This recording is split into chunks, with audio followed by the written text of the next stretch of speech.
Ikebana, and the cultural feature for this month, and this is September 2020. We didn't get to do our spring classes as a lot of things have been canceled, and I was planning to do blue and white for spring. But then I realized that we all needed a refreshment and a refreshing. And so there's nothing more refreshing than blue and white. And the Japanese beauty is all about, indigo. This is an indigo dyed, what's called a hoppy coat. And it would be worn by some kind of a guild person, or let's say the firemen, or different groups of people would wear those jackets, and they would have their emblem on the back of the jacket. But this is a wonderful indigo dyed jacket. And then just some furoshikis with some beautiful round designs, waves and parasol. And then of course blue and white pottery. It's everywhere. This is just kind of a sampling of some of the things that I have that were blue and white that just seem to me that have always been refreshing. Certainly chopstick holders like this for special occasions. One of our Ikebana students made that for me. And the blue and white chopsticks, hashioki, blue and white chopstick rests.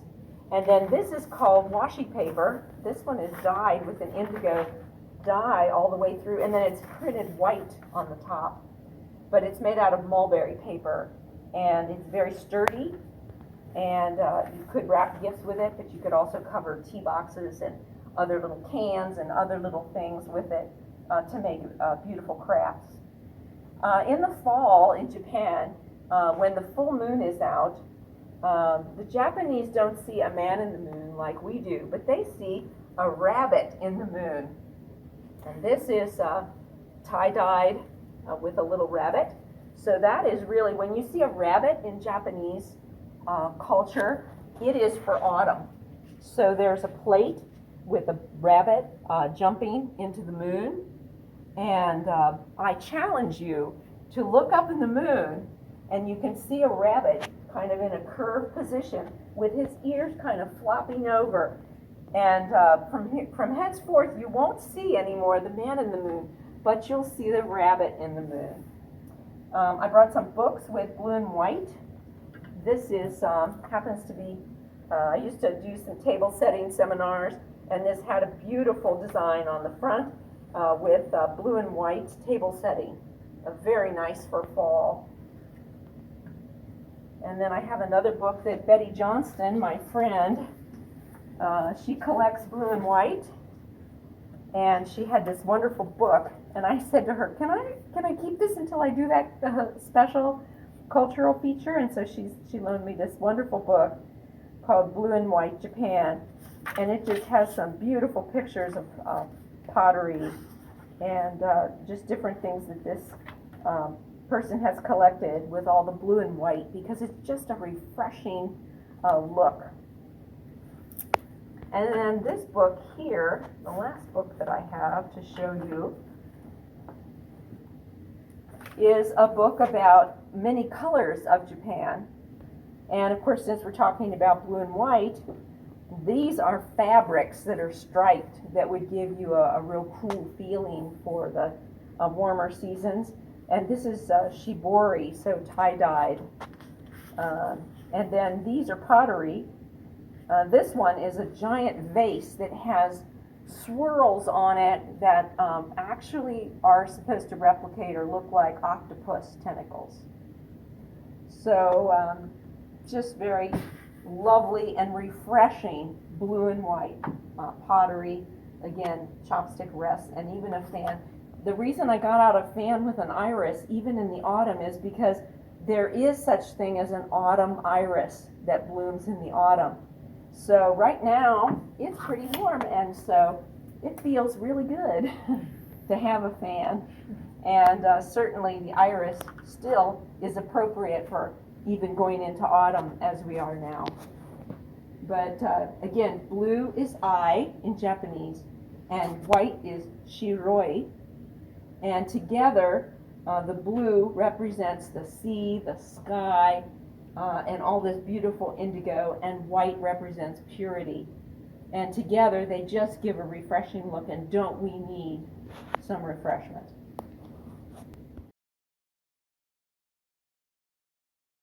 So tonight is our September Moto Ikebana, and I am thrilled that we are doing Ikebana once again. And because we have all been frustrated in many ways in our lives, tonight's arrangement, of course, ties into the color scheme with our blue and white cultural feature.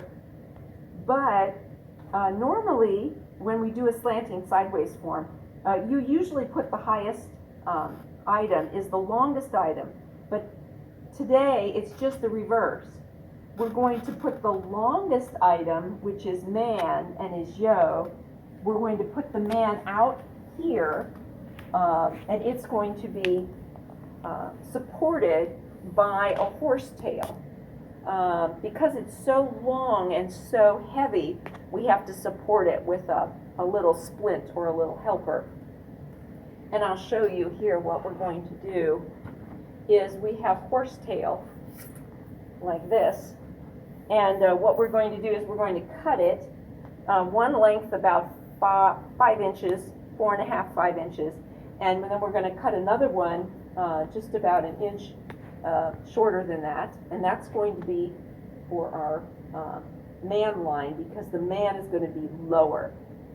So when you cut these, sometimes at the joint, it's hard as a rock in between where these joints are in the horsetail.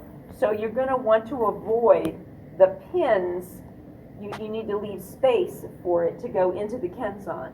So be sure that you have at least a half an inch or so below this so that you can put it into the kenzan. But here, this is long enough, we would just cut it right about here, and then we cut another one and we cut it about here, and then we're just going to put those into the edge of your kenzan. So if you look at my little sketch here, you're looking at a bird's eye view of the kenzan, and this little circle here is the taller piece that we have right here, and then this little piece here is the shorter one. So the shorter one is the man line, and the shorter mechanics. And what you're going to do is you're going to take your kenzan and your cutters, and you're going to cut it at an angle before you place it into the edge of your kenzan. Normally we work in a row or in a circle in the kenzan, but not this evening.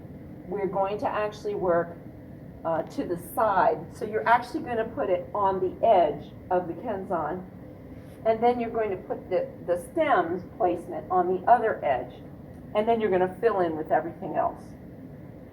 So back to this. So you'll have 3 delphinium, and they'll be different colors. Don't look at the color, look at the strength of the stem. If the stem looks really strong, that's the one you're going to use for the heaven line. Then you're going to use the next strongest one as the one for man. And then the piece that's the weakest or the smallest, you use that in the back. And that's going to create a triangle. So you can think of this as we have all been laid low in many ways in recent months.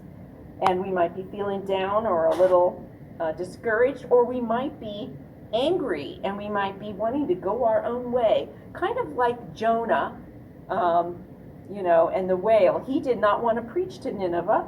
He said, no, I don't want to go to Nineveh. But yet, heaven, God was there the whole time trying to encourage him as to the right thing to do. So, the next thing I want to show you are the aspidistra leaves.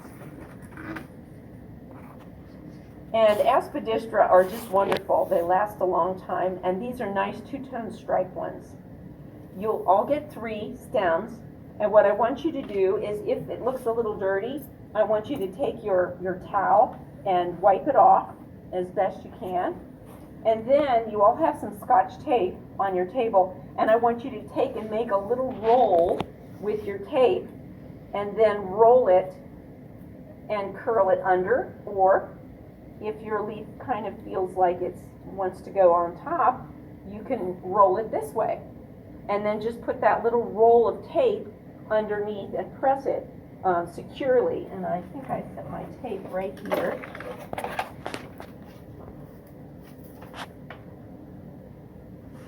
No, someone took my tape. Here we go. All right.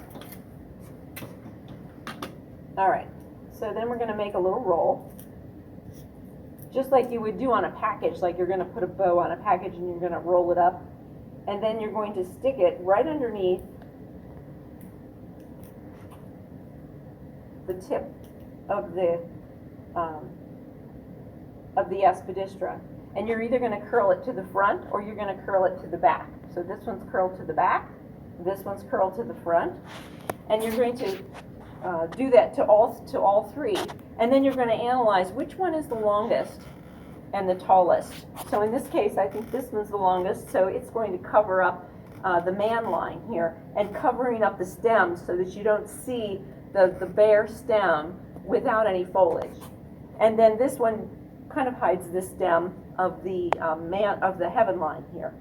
And then the extra piece that you have, you can put it out front, or you could put it in the back, or you could put it to the side. You just want to create a nice triangle, and everybody's container is different.